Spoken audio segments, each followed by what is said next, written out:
ये प्रथम वर्ष राजनीति विज्ञान के विद्यार्थियों, आज मैं आपको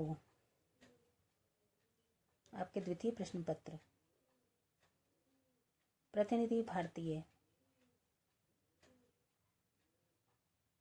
विचारक के संदर्भ में प्राचीन भारतीय विचारक शुक्राचार्य या आचार्य शुक्र के संदर्भ में मंत्री परिषद और मंत्रियों के कर्तव्य तथा दायित्वों के बारे में विस्तार से चर्चा करने जा रही हूँ। राजा के इन सहायों या मंत्रियों की भूमिका परामर्शदात्री मानी गई और मंत्रियों से अपेक्षा की गई कि वे राजा को निर्भीकता पूर्वक उचित परामर्श या राय दें। उनमें ऐसी क्षमता होनी चाहिए कि वे राजा को प्रिय और अप्रिय दोनों ही प्रकार का परामर्श दे सकें।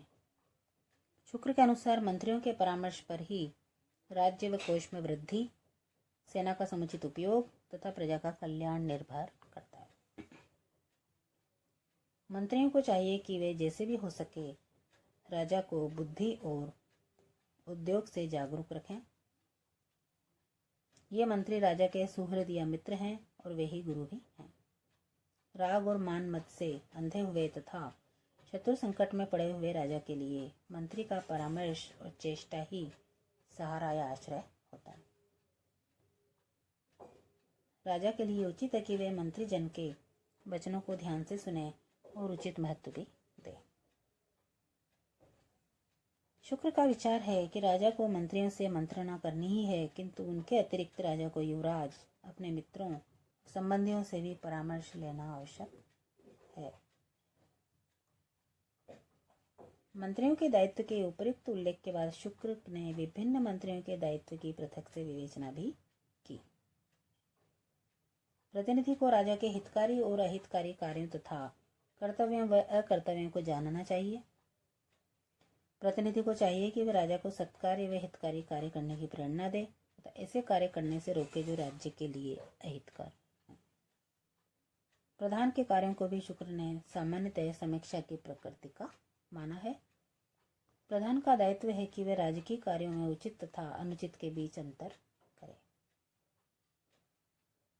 सचिव का यह दायित्व है कि वे सेना से संबंधित विभिन्न विषयों, हाथी, घोड़ा, रथ और पैदल, अस्त्र और शस्त्रधारियों तथा संग्राम के लिए आवश्यक सामग्री के संदर्भ में आवश्यक कार्यों को संपन्न करें।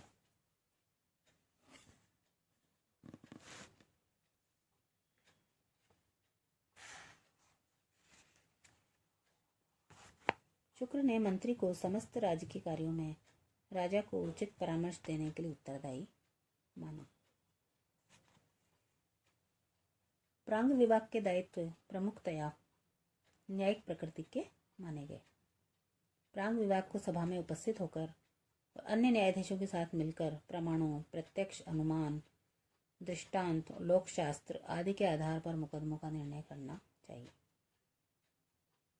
पंडित का दायित्व है कि वे प्रजा के आचरण में धर्म के पालन को सुनिश्चित करें तथा समाज के विभिन्न वर्गों के बीच संबंधों को विनियमित करें। सुमंत्र की स्थिति राज्य के वित्त मंत्री के समान है।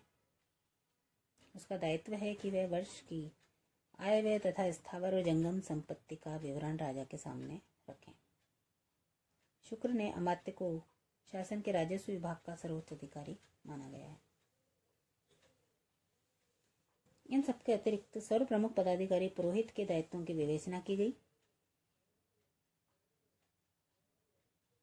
पुरोहित का दायित्व है राजा के आचरण के नैतिक पक्ष पर सतर्कता के साथ नियंत्रण रखना।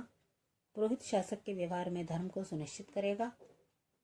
जब कभी धर्म और अधर्म के बीच निर्णय का कोई प्रश्न उपस्थित हो, तब इस संबंध में राजा को उचित परामर्श देना पुरोहित का ही दायित्व है।